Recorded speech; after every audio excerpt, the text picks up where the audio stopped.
Faith, it's been an emotional day in Lenawee County. It has. The courtroom broke into tears as the verdict was read, a moment Dee Warner's family has been fighting for since the day she disappeared. And tonight, they say this win belongs to everyone who stood with them. For 5 years, the question of what happened to Dee Warner has haunted Lenawee County. Today, the jury's decision finally brought answers. To find the defendant, Dale Warner, as to count 1, guilty of second-degree murder.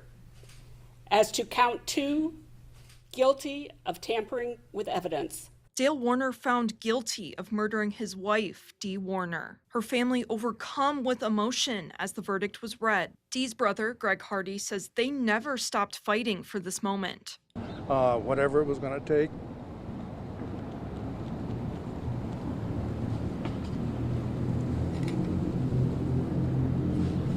We were going to get there. Hardy says the family fought not just for answers, but to be believed.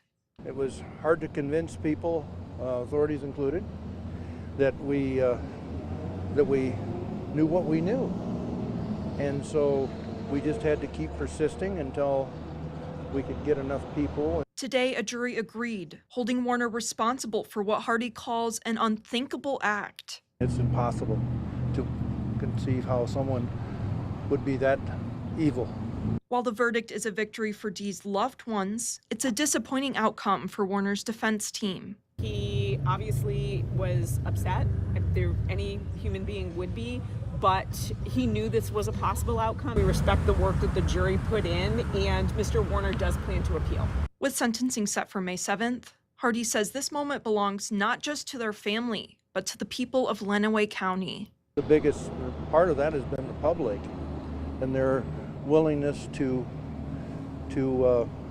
fight for Dee, and they think the Justice for Dee group, all the community people were absolutely phenomenal, and without them we wouldn't be here today. The community that rallied behind Dee Warner has never been quiet, and tonight they're speaking out about the verdict. Dan?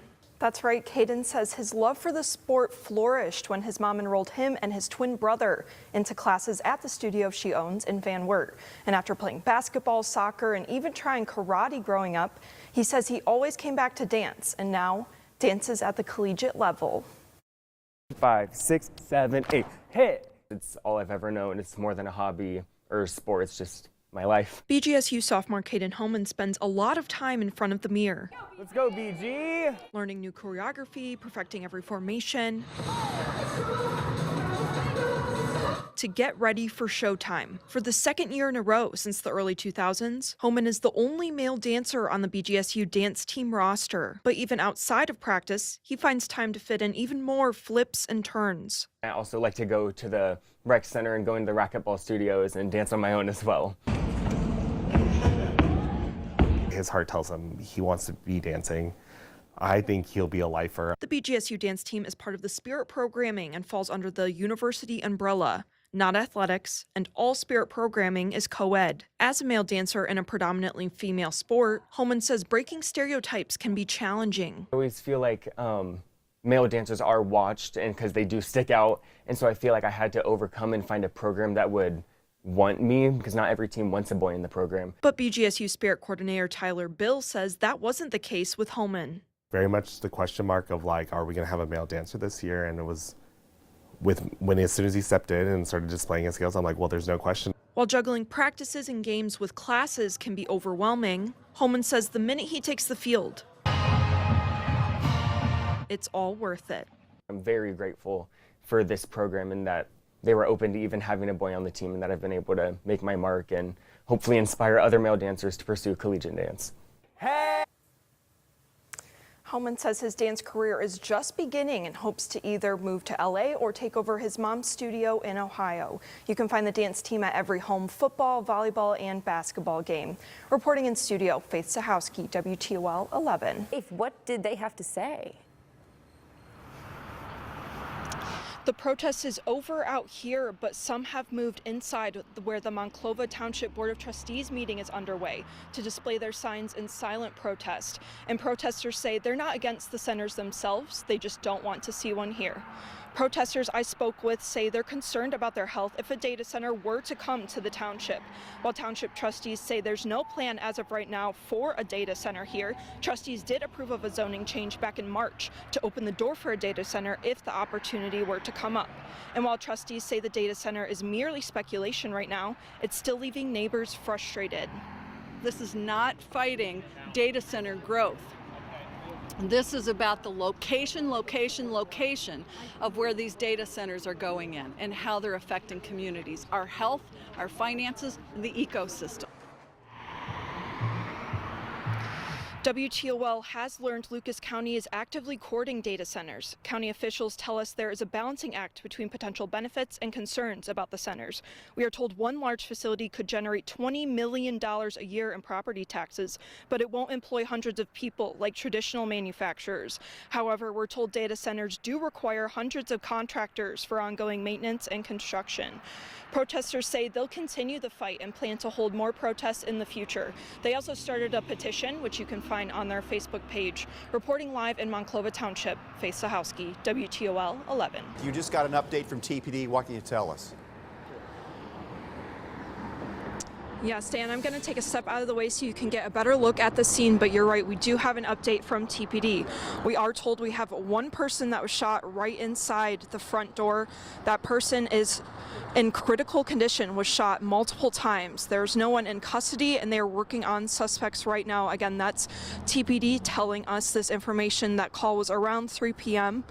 and they are working to get more information for us right now. But right now, joining us, we have Superintendent Stuart Jesse. He is going to tell us what he knows. Please tell us what you can tell us. Sure. Okay, naturally this is school related, so I won't be able to talk about any specific incidents about children due to privacy.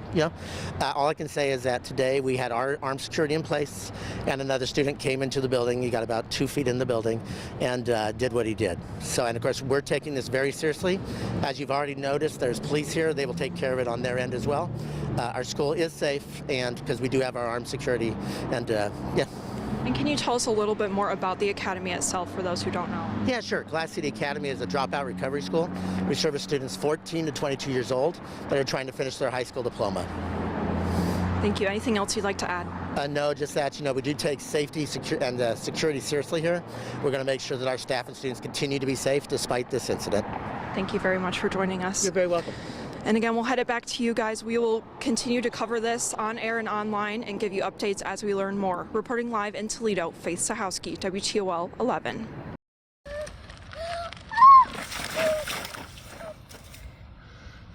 Again. For Riker Freeze, not much gets in his way. Especially on the baseball diamond. There it is, run! His resilience keeps his mom's hands full. There's no stopping this one. He is go, go, go all the time. Lori Freeze says that resilience got him through not one heart surgery, but 10. That's both hands, right? 10 surgeries at just 4 years old. Riker was born with several congenital heart defects known as CHD, including hypoplastic left heart syndrome. Not only does he have half a heart, but he also has the tops and the bottoms are switched. It's flipped, and it's on the other side. At just 11 days old, he had his first open heart surgery. 10 months later, he would have his second. Since the minute her son was born, Lori says she's never been able to quiet those what-ifs. It felt like I was starting to get stuck in a loop, like every day was the same, because there's not really much you can do with a little baby like that, hooked up to everything. Riker.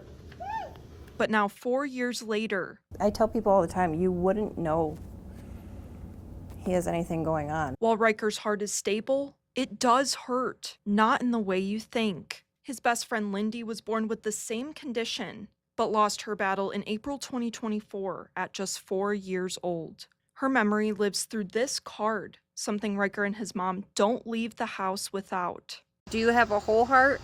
A broken heart. But do you have a whole heart? No. How much of a heart do you have?